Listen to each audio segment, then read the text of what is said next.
Pontoise, c'est une ville moyenne. C'est une ville de 36 000 habitants qui va tangenter prochainement les 40 000 habitants. Ville du Val d'Oise, qui se situe au nord-ouest de l'Île-de-France et qui a pour caractéristique une identité très fortement marquée. C'est pour ça qu'on vous a mis ces 3 slides qui représentent le cœur de ville de Pontoise, qu'on se confond souvent avec l'agglomération de Cergy-Pontoise. Cergy-Pontoise, ce n'est pas une ville, c'est une agglomération de 13 communes, avec 2 communes-centres, Cergy et Pontoise. Donc j'ai la chance, moi, d'être la maire de Pontoise, qui est le cœur historique de cette agglomération.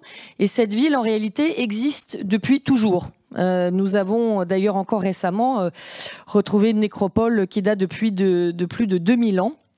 Et donc nous avons un bassin de population qui est là depuis des millénaires. Et pourquoi je commence par là, c'est de dire que l'héritage ou la transition, ou voir comment on peut se projeter dans les années ou les siècles à venir, finalement parfois il faut pas réinventer beaucoup de choses. Il faut revenir sur ce que nos ancêtres ou comment un certain nombre de nos communes ont été bâties, ont été construites. Ça relève souvent de beaucoup de bon sens. C'était avant le développement d'un certain nombre de nouvelles technologies ou la voiture, par exemple, qui a beaucoup, à mon sens, au-delà de la pollution, déséquilibré nos modes d'organisation, y compris territoriaux. Et la ville de Pontoise en est un exemple caractérisé.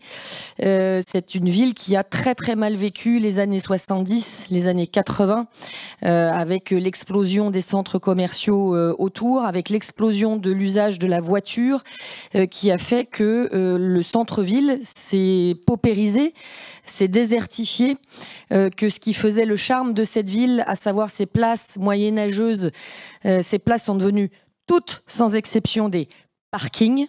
Et vous imaginez ce que ça crée au-delà de l'aspect visuel, en termes de réchauffement climatique, en termes de, pour le coup, non pas végétalisation, mais dévégétalisation, ce que cela peut comporter.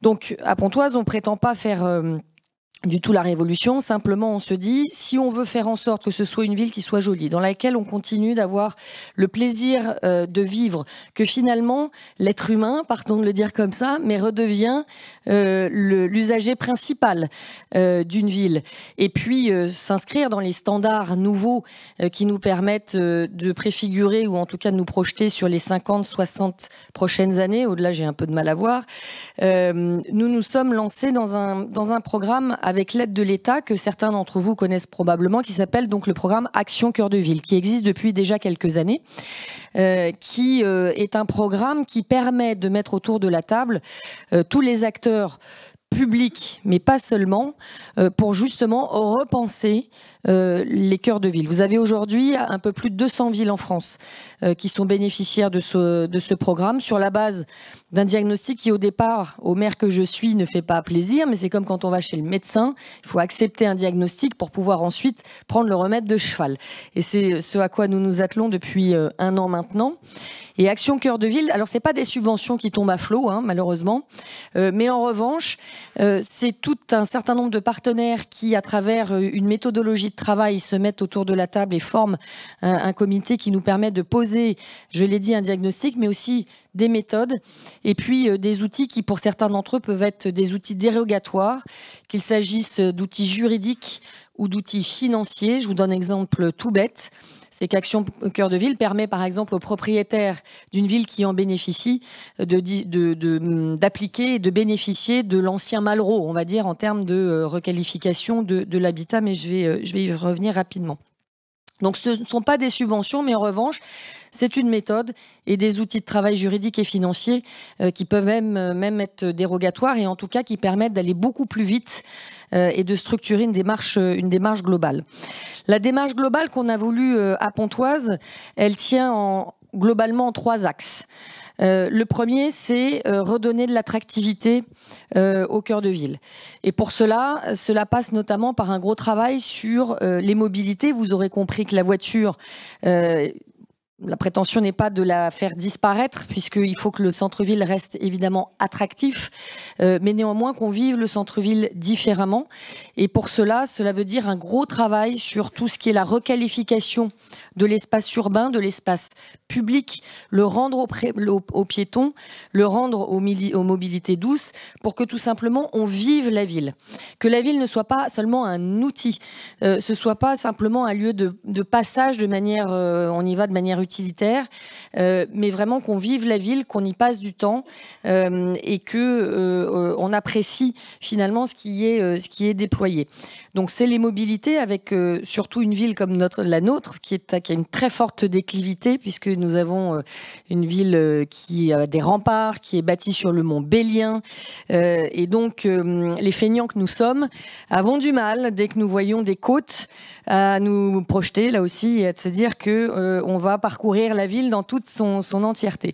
Donc c'est tout un travail justement, mais y compris psychologique, qui est absolument passionnant. Donc c'est la raison pour laquelle on travaille aussi avec des sociologues, avec des ingénieurs, pour casser cette barrière physique qui est la déclivité, et avec des aménagements qui peuvent être simples, inciter les piétons à monter la ville et la découvrir. Ça, c'est sur le côté espace urbain. Le deuxième volet, qui est un volet très long, mais qui est peut-être le plus important, c'est la requalification de l'habitat, la réhabilitation de l'habitat. La caractéristique des villes qui bénéficient du programme Action Cœur de Ville, c'est que ce sont des villes, je l'ai dit, dont le cœur s'est paupérisé. Et nous avons le charme de l'ancien, comme on dit, mais le charme de l'ancien, ça coûte cher, ça vieillit, ça nécessite énormément d'investissements, y compris privés, par les propriétaires, qui souvent au départ sont attirés par le charme d'une ville et peut-être par un prix d'achat moins élevé que dans le neuf. Simplement, il y a des coûts de réhabilitation et d'entretien qui sont considérables, et on se retrouve avec un certain nombre de copropriétés dégradées qui, au bout d'un certain temps, ne savent plus par quel bout prendre les choses, et c'est là où la puissance publique doit intervenir pour remettre quelque part la ville sur les rails. Et c'est précisément ce que fait Action Cœur de Ville, avec le dispositif Malraux pour être incitatif, inciter les propriétaires à investir massivement dans le bâti, avec les aides qui viennent se rajouter évidemment sur tout ce qui est la réhabilitation énergétique, puisque par définition ce sont aussi les bâtiments les plus anciens qui ont le plus besoin d'investissement en la matière, mais également, et c'est pas forcément le volet le plus sympathique, mais malheureusement il faut aussi en passer par là parfois, avec, je le disais, des régimes dérogatoires, notamment en termes d'expulsion, purement et simplement, dès l'instant où on est confronté, et il y en a beaucoup, aux fameux marchands de sommeil, ou en tout cas on va les appeler les propriétaires indélicats, qui, quoi que vous fassiez ou quoi que vous organisiez, ne répondront jamais à vos sollicitations. Et là, il est important que nous puissions reprendre la main sur ce bâti. Ça, c'est un travail qui va prendre 20 ans, hein, mais qui est d'ores et déjà lancé. Et enfin, pour terminer, c'est évidemment un centre-ville qui doit être habité, qui doit avoir une identité, c'est un centre-ville qui doit vivre. Comment est-ce qu'on fait vivre un centre-ville? C'est avec une offre commerciale qui soit adaptée.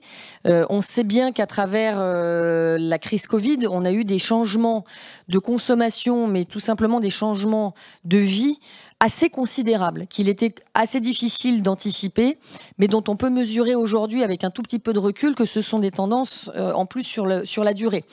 Un truc tout bête dont on n'entend jamais parler, mais par exemple, on s'est rendu compte que l'acte d'achat ou les actes d'achat ont été décalés dans la journée. Tout se fait un petit peu plus tard, même sur les marchés. Le pic n'est plus à 10h ou 10h30, mais à midi, midi et demi. C'est assez frappant de se rendre compte de ça. De la même façon, les taux de fréquentation du centre-ville ou des commerces de centre-ville sont un peu plus tard dans la journée, donc il faut inciter les commerces à s'adapter. Et puis, il y a la nécessité de s'adapter aux nouveaux modes de consommation, ce que les gens attendent, soit les riverains immédiats, soit les gens qui font, j'allais dire, l'effort, en tout cas la démarche de venir en centre-ville. Qu'est-ce qu'ils attendent, qu'est-ce qu'ils recherchent? Ce qui veut dire, quelque part aussi, spécialiser votre centre-ville de manière à ce qu'il s'inscrive dans un système plus global qui lui permette de trouver sa spécificité au milieu des centres commerciaux qui, par ailleurs, vont pas très bien. C'est l'actualité d'encore d'aujourd'hui. Et donc, pour conclure, moi, ce que je dirais, c'est que je crois très fortement, après toutes les évolutions qu'on connaît aujourd'hui, qu'il n'est pas toujours évident de pouvoir anticiper. C'est la chance pour nous de pouvoir préparer le futur sur la base de ce qu'on a connu et de ces centres-villes qui vivent depuis longtemps. Et puis, je crois tout simplement que cette période qui s'ouvre, c'est l'occasion de la revanche des centres-villes. Charge à nous, avec nos partenaires publics, privés, de pouvoir l'accompagner. Merci à vous.